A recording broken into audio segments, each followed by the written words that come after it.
E aí, meus amigos, como vocês estão? Hoje a gente está aqui para falar de Dante Alighieri, da Divina Comédia, desse grande poeta que merece leitura, assim, praticamente obrigatória, né? Caso você queira conhecer literatura universal e principalmente poesia, a gente vai falar dele hoje, da sua Divina Comédia e principalmente do Inferno, tá? Da Divina Comédia. O Dante Alighieri, né, ele nasce em Florença em 1265, né, no século XIII. Ele é inclusive contemporâneo de São Tomás de Aquino por alguns anos. São Tomás morre quando ele ainda era criança. E ele acaba morrendo em 1321 em Ravenna, se não me engano, no exílio. Ele foi condenado ao exílio, né, por conta de brigas políticas ali que aconteciam em Florença no período em que ele já era adulto, né, já que no tempo em que ele começou, inclusive, quer dizer, anterior à escrita da Divina Comédia, né, além de ser poeta, ele também era político, tá? O Dante, a biografia dele não é tão bem conhecida assim, tá? Pelo menos não é tão detalhada nesse início de vida, tá? Eu, pelo menos, nunca li nada que fosse tão bem detalhado, tá? Talvez eu esteja mal informado, mas, assim, alguns dos acontecimentos mais marcantes da vida dele, né, que se passa logo no início da sua vida, é justamente aquele encontro com aquela menina, com aquela moça Beatriz, né, com quem não se sabe se ele teve alguma coisa ou não, mas assim, que ela teve uma influência absolutamente decisiva na vida dele, que talvez ela tenha sido o grande amor da vida dele, apesar de ele ter se casado mais tarde, né? O Dante, ele vai, se não me engano, ele chega aí para a universidade, na universidade, inclusive, ele escreve, né, a Itália estava começando a introduzir o soneto como uma nova forma poética, e ele já utilizava essa nova forma poética no período ali de estudos, né? Se não me engano, ele chega a estudar as artes liberais e tudo mais. O Dante, ele vai crescendo como poeta, ele também vai crescendo como político, né? E o Dante, ele fazia parte de um grupo chamado Guelfos Brancos, que era um grupo político que já estava em Florença já, né, em disputa já há algum tempo. Era um grupo que disputava, na verdade, com os Guelfos negros, que anteriormente eram só Guelfos. Acabou havendo uma divisão por conta de disputas internas, né, e Dante, né, ele acabou escolhendo, né, o lado dos Guelfos brancos em oposição aos Guelfos negros, e esses dois grupos estavam em oposição aos gibelinos. Era uma disputa basicamente aí entre quem era favorável, né, à supremacia do papado e quem era favorável à supremacia do Estado, do Sacro Império Romano e Germânico. Era basicamente isso. Dante, né, dentro dos Guelfos, ele era um Guelfo branco. E o que acontece, né? Entre os Guelfos negros aí, ou gente simpática aos Guelfos negros, a gente tinha um cardeal que na época ele foi eleito Papa, o Bonifácio VIII, e esse Papa Bonifácio VIII era associado aos Guelfos negros. Dante fez a sua oposição, né? Ele não viu o Papa Bonifácio VIII com bons olhos, tanto que o colocou no inferno na Divina Comédia, inclusive quando ele ainda estava vivo, né? O Papa é algo bastante controverso. Inclusive no inferno tem muitos dos inimigos políticos e pessoais do Dante, né, estão colocados ali, personagens históricos. E, enfim, por conta dessa oposição, Dante acaba sendo exilado, condenado em primeiro lugar a uma multa, né, muito alta e também a morte. Como ele não paga a multa, a pena acaba sendo apenas aí a de exílio perpétuo. Daí ele acaba indo para Ravenna, né, em 1306, e ele nunca mais retorna. Ele morre em Ravenna. E é justamente durante o período de exílio que ele vai escrever Divina Comédia e vai terminá-la em 1321. Poucas semanas depois ele morre. Ele morre, tá? O inferno, pessoal, o que acontece? A Divina Comédia, ela tem o inferno, o purgatório e o paraíso, né?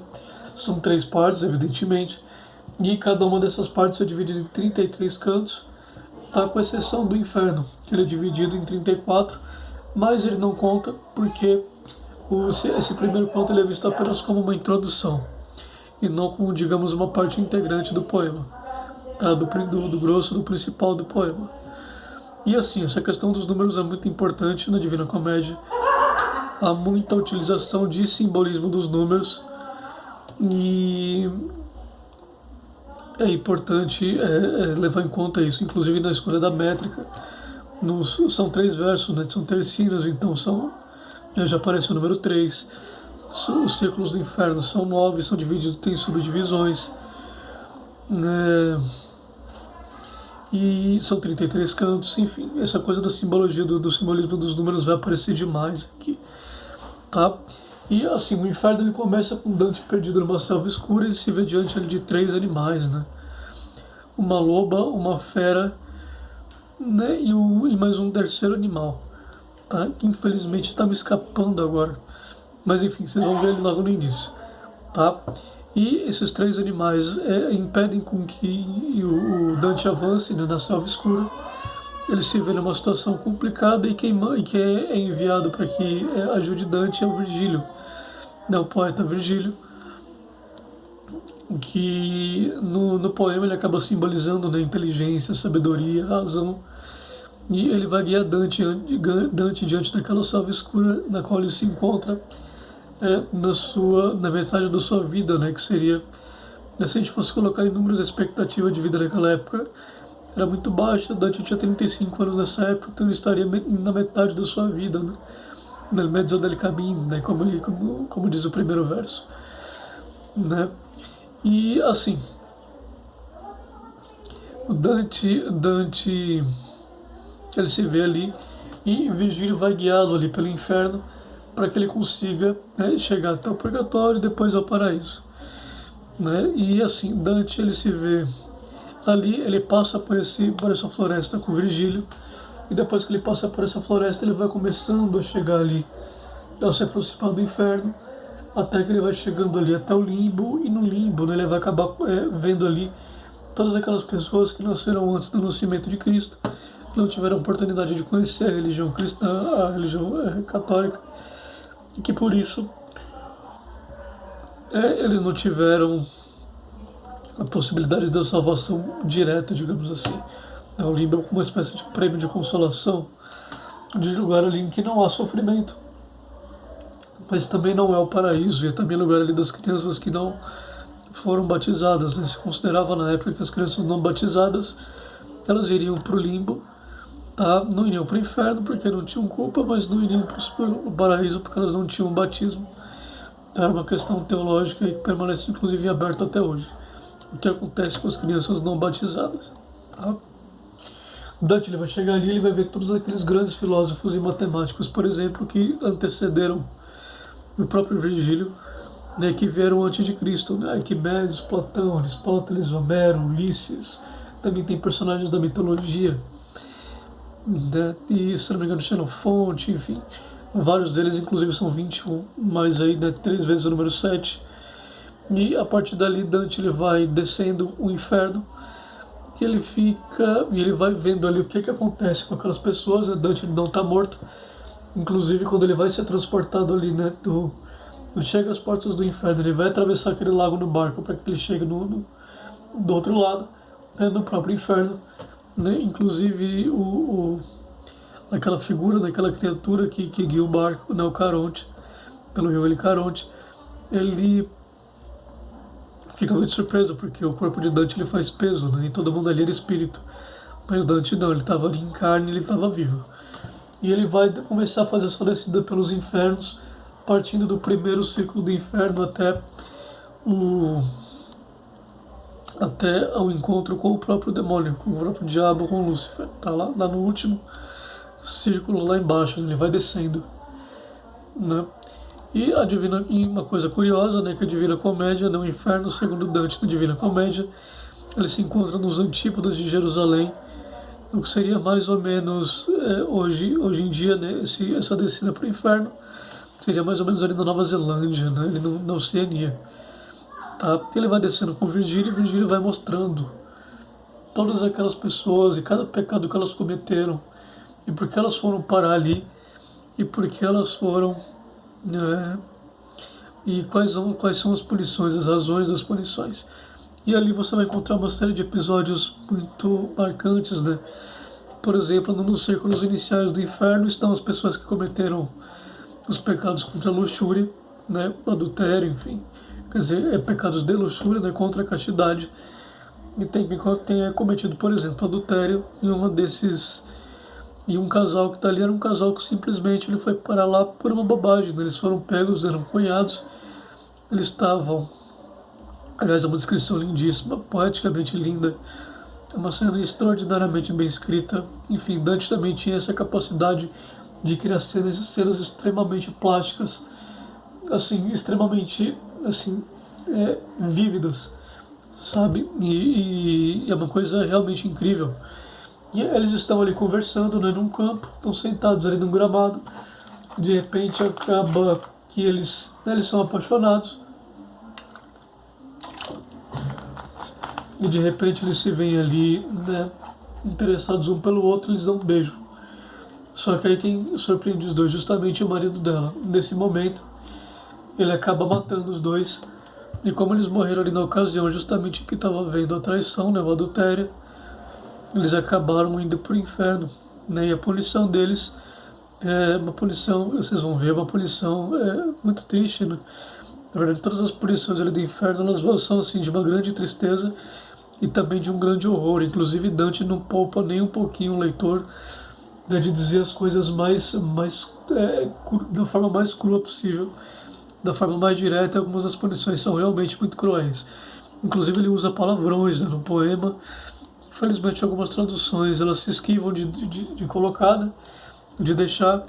Né, e uma outra coisa que precisa ser observada é que o estilo de Dante é um estilo bastante, pelo menos no inferno, né, ele é um estilo muito, como se diz, ele é um estilo muito direto, ele é um estilo, a sonoridade da poesia é uma sonoridade mais dura, cheia desses R's dobrados, né, típicos do italiano, desses Ds, desses T's, enfim, desses DR, desses T's e desses R juntos, aquela coisa pesada, né, que é muito característico do estilo dele e que também, né, assim, casa muito bem com o que ele está descrevendo, né, que justamente é uma paisagem infernal, tá?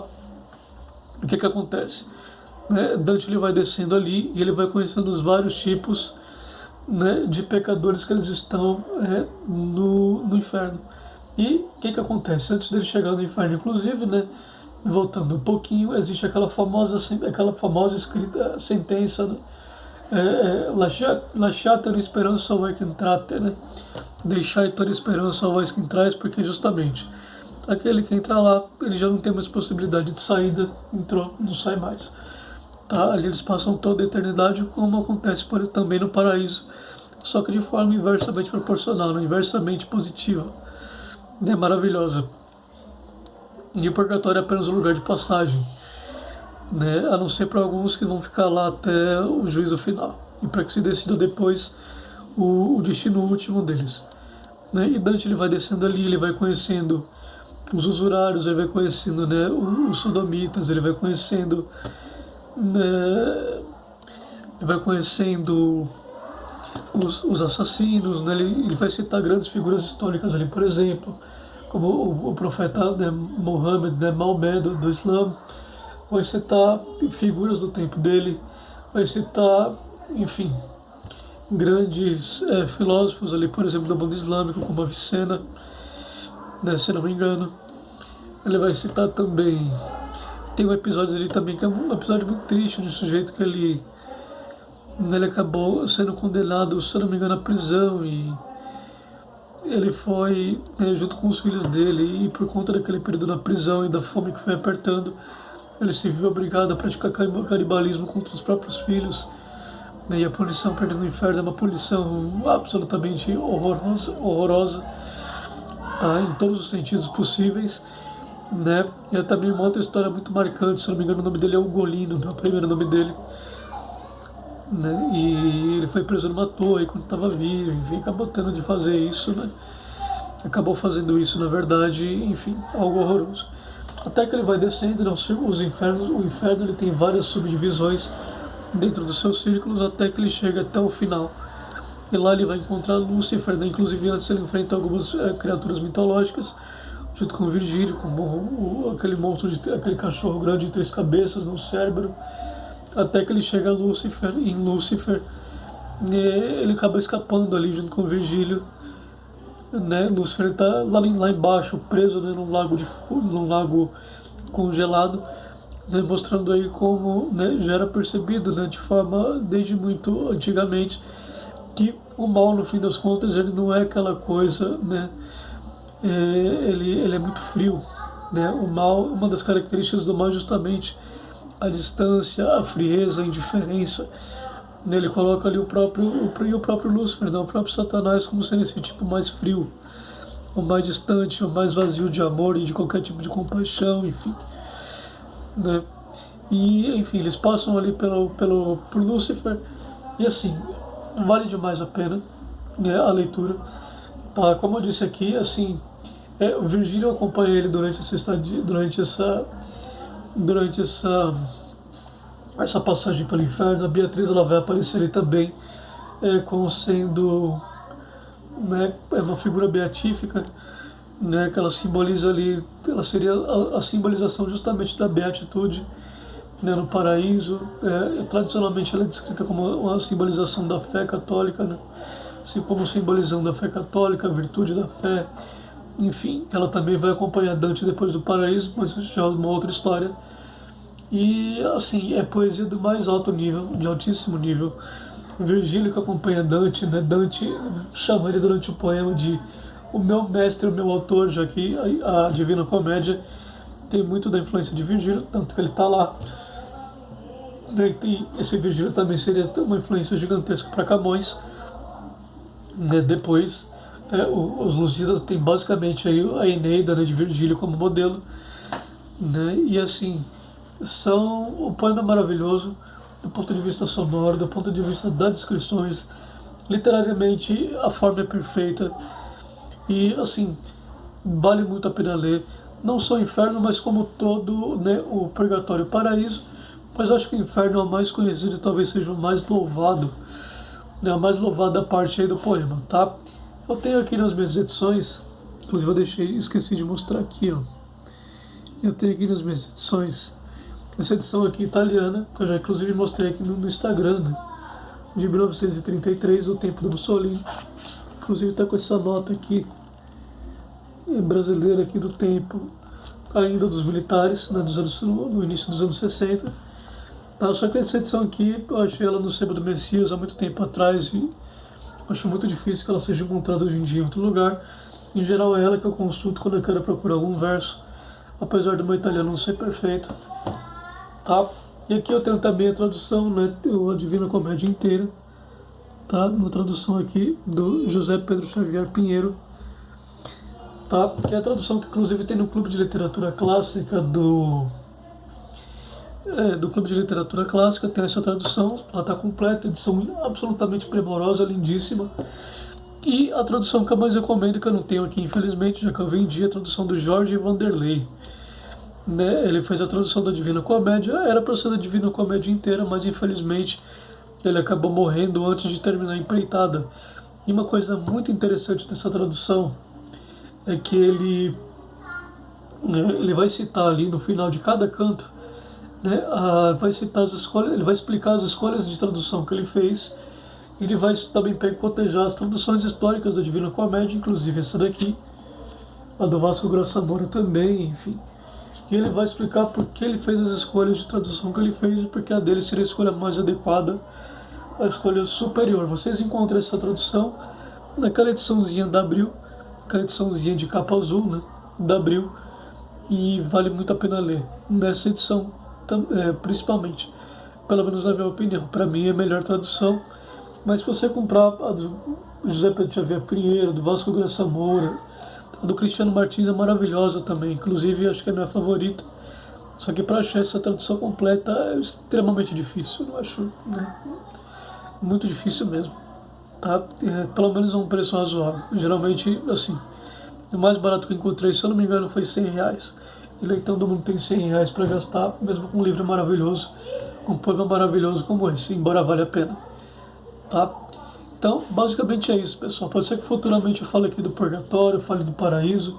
Inclusive, o Marcos Vinícius Monteiro tem, né, aqui no YouTube 3 palestras aqui, 3 aulas. falando do simbolismo astrológico e natural presente na Divina Comédia, nos três cantos, tá? Nas três partes, tanto no inferno, quanto no purgatório, quanto no paraíso. Tá? E vale muito a pena dar uma olhada, porque essa também é uma parte muito importante do poema, tá? Então, assim, eu recomendo que leiam assim, vocês não vão se arrepender, tá? E, assim, eu não sei de qual livro que eu vou falar no domingo, e eu vou pensar direitinho, vou tentar trazer algo legal aqui, tá? Se você gostou, enfim, fica à vontade aqui para se inscrever, meu Instagram vai estar aqui embaixo, qualquer retorno que vocês derem para mim é muito bem-vindo, tá? Eu agradeço de verdade aí que vocês tenham acompanhado, são mais de 500 visualizações do canal até agora, e o canal falta um inscrito para bater os 100 inscritos, então quem quiser se inscrever aí, tá? Vai ser uma alegria, tá legal? Muito obrigado, pessoal, um grande abraço aí para vocês, até outra hora, tá? Tchau, tchau.